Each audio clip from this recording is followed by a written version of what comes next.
السلام عليكم. وحشتوني وبشكر الناس اللي سألت عليا. متشكرة قوي، الله يبارك لكم يا رب. وعايزة أطمن بس الحاجة اللي كانت بتكلمني، والله أنا الحمد لله زي الفل وكويسة قوي. وبعتذر لك عشان بس إيه، معلش المكالمة كانت صعبة جدا، وكانت صعبة علينا إحنا الاتنين برضو. فبص يا جماعة، أنا بعتذر لها ليه بقى؟ الحاجة كانت بتحكي لي مشكلة، أنا من كتر ما استصعبتها ما بقتش عارفة أكمل، لا أنا ولا هي، لا أنا ولا هي. آه عايزة أقول لكم بسر، أنا أم هفاء، أنا أم هفاء. أي كلمة بتتعبني، بتوجع قلبي، بقعد بقى بصوا، مش عايزة أقول لكم، تحسوا إن أنا يعني إيه، كيفة نكد، ما تفهموا كيفة أقوق وخلاص. حد يقول لي حاجة تنكد عليا أقعد أقوق، أنا كده بقى.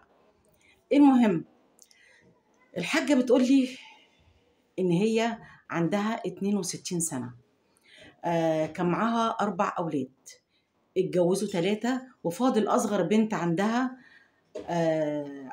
20 سنة، هي اللي فاضلة معاها. عايزة تقول إن هي البنت دي كان والدها متوفي وسايبها لها عندها كام شهر، فهي اللي كانت طبعا دي ما شافتش والدها، فكانت الأم بالنسبة لها بتحاول تعوضها بشتى الطرق عن فقدان والدها. هو كل حاجة دي بتاعت ربنا يا جماعة، بس برضو كأم تحس ان هي يعني ايه، حاسة ان بنتها ناقصها حاجة فبتحاول تعوضها، فدلعتها قوي. فللأسف بدل البنت ما بتصون الدلع اللي امها دلعته لها، وانها حطاها في عينيها وبتجيب لها كل حاجة رغم ان هي مقدرتها على قدها، برغم كده البنت مش صايناها. اولا بتقول لي بنتي اللي قاعده معايا، المفروض قاعده معايا في الشقه، المفروض تخلي بالها مني، المفروض تخدمني، وانا ست عندي 62 سنه ومريضه سكر ومريضه ضغط. عايزه اقول لكم ان انا لو تعبت ما بتسالش فيا. بنتي بتقوم من النوم الساعه 5 6، ممكن 7 8 كمان، ما بتسالش، ما بتقومش من النوم الا ان كان وراها مشوار او ورايحه المعهد بتاعها، بس ما تقومش غير لكده، غير لكده ما تسالش. تعبت كتير، وصبت كتير قوي، كان اخواتها كلموها، خالاتها كلموها، بتعتبرني ان انا بشتكيها. طب انا طبعا لازم اشتكيكي، لازم اشتكيكي ليهم يشوفوا معاكي حل. اتكلم معاها، قعدت خدتها في حضني واتكلم معاها، يا حبيبتي ما فيش غير انا وانت مع بعض، ولازم نبقى معاملتك احسن من كده. انا عايزاك انت تعدلي معاملتك، عشان انت مش هتقدري طول عمرك معايا، انا بستحملك. هل انت ضامنه الناس اللي ممكن تعاشريهم هيستحملوكي؟ غيري طبعك، غيري اسلوبك. مفيش فايده. عايزه اقول لكم ان انا رغم سني المفروض ان انا اقوم انزل الصبح، اروح اقف في الفرن اجيب العيش، اروح اجيب الفطار، اروح اجيب الخضار، اجي اطبخه، اقف اغسل المواعين. لو عملت كوبايه شاي لنفسي وحطيتها نسيتها على الترابيزه، هي بتقول لي ما شلتيهاش ليه، ما قمتيش غسلتيها ليه. وانا لما بكلم اخواتها بيقولوا لي انت اللي عملتي فيها كده وانت اللي دلعتيها، وانا مش قادره اخلي حد فيهم يضربها. لا طبعا هي ما بقتش صغيره ومش قادره تستوعب خوفي عليها ان حد يضربها او يهينها، ده حب ليها، لكن هي ما بتعملش كده. انا عايزه اقول لكم ان انا ممكن لو جاي عندنا ضيفه ولا اي حد بتحايل عليها تكون كويسه قدام الناس، تصحى حتى وتقابلهم عشان ما يبقاش شكلي وحش، عشان ما حدش يقول ان انا بنتي بتهني، عشان ما حدش يقول ان بنتي ما بتعبرنيش، لا انا بكبرك قدام الناس ديت. انا عايزه اقول لكم ان انا وهي قاعدين مع بعض في الشقه اغراب، انا ممكن اقعد في اوضه وهي تقعد في اوضه وما تسالش. لو جت خارجه من الاوضه بتاعتها داخله الحمام ولاقياني قاعده ماسكه بطني او ماسكه جنبي او بعيط، اقسم بالله ما بتقول لي مالك، ما بتقوليش مالك، حتى ما بتسالش. انا اكتر دعوه بدعيها لربنا ان ربنا ياخدني وانا واقفه على رجلي، ما احتاجلهاش، ما احتاجلهاش. تصوروا بتتكلم بالطريقه دي، بتقول انا بنتي بتزعقلي على اي حاجه في الشقه ممكن احركها من مكانها وكاني انا ضيفه عندها، انا ضيفه عندها. انا مش عارفه اعمل ايه. كل اللي حواليا غلبوا في ان هم يعدلوها، تتعدل يومين وبعدين يقولوا لي قربي لها، اقعد اقرب لها واتكلم معاها واقعد احكي معاها. طب تقول لي تيجي مثلا، جت مره تقول لي ايه، انا زهقانه عايزه اخرج. قلت لها ماشي يا حبيبتي يلا. انا عايزه اقول لكم قسما بالله اليوم ده انا كنت واقعه على رجلي وكانت رجليا ورمه، ومع ذلك خدتها وخرجت بيها. تقول بتقعد جنبي في العربيه، الميكروباص طبعا هم ما عندهمش عربيه، او الاتوبيس، باصه من الشباك وكانها ما هيش معاها. تمشي في الشارع بتحط ايدها على كتفها، بنتها بقى بتحط ايدها على كتفها تسنع، تروح زق ايديها وكانها اتكهربت وكانها جربت. بتقول انا لو قاعده معاها في الاوضه وعطست بتبص لي بقرفه.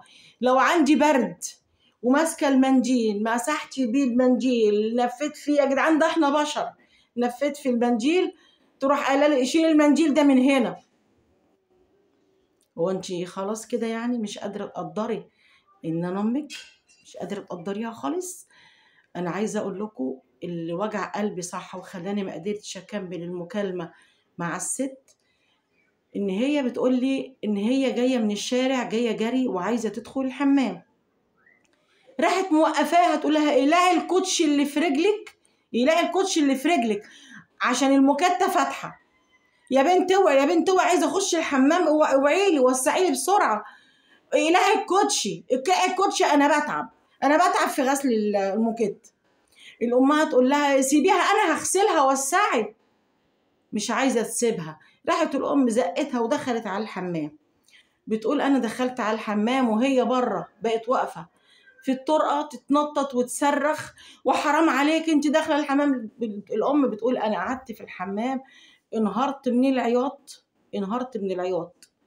ازاي ده يحصل لي من بنتي اللي المفروض هي سند ليا؟ انا عايزه اقول لكم، بتقول لي انا عيطت وصعبت عليا نفسي لان انا عملت حمام على روحي وهي مسكاني مش عايزاني ادخل الحمام. امال دي لما انا اكبر واحتاجها تسندني او تاكلني او تعمل لي حاجه هتعمل فيا ايه؟ انا كل اللي تعبني دلوقتي ان ديت هتعاشر ناس ازاي؟ عارفين بقى الناس، كل الناس لما حد يتكلم معاها بره يقول لي عليها ايه، دي طيبه قوي هاديه وكيوت ومش عارف ايه. امال معايا انا مش كده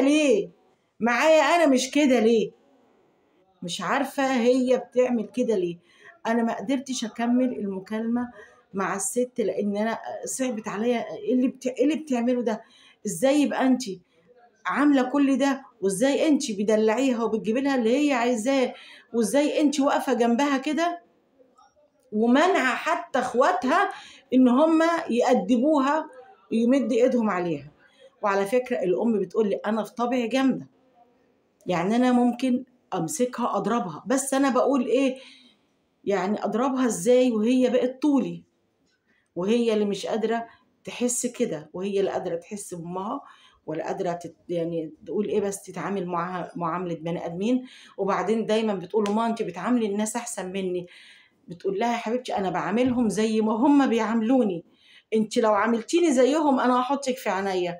لكن للاسف تخيلوا ان الام بتقول لي انا يعني لولا خوفي من ربنا وخوفي عليها انا كنت انتحرت. بس قلت مش بعد الشقة ده كله وبعد شقاية وبعد مرمطتي عشان أربيهم ترجع بعد كده تخليني أموت كفرة. استغفر الله العظيم، استغفر الله العظيم، استغفر الله العظيم. أنا مش عارفة أرد عليك أقول لك إيه. الموضوع وجعني لدرجة أنا مش قادرة أتصورها. ربنا يهديها يا رب، يا رب يهديها يا رب، ويا رب تكون سامعة الكلام ده وتعرف ان انت كده خايفة عليها، وان انت كل اللي بتعمليه ده حبا فيها. وخلي بالك يا حبيبتي، امك دلوقتي بالنسبة لك كنز وشايلة عنك حاجات كتير قوي قوي قوي. لو جرالها حاجة انت هتتمرمطي وهتتبهدلي، ومفيش حد من نسوان اخواتك هيطيقوكي باسلوبك ده، ان انت اللي اسلوبك الوحش مش هم اللي بقى اللي وحشين. انت اسلوبك هيجبر اي حد انه ما يستحملش يتعامل معاكي. فيا رب، يا رب ربنا يهديك، يا رب ربنا يهديك. السلام عليكم.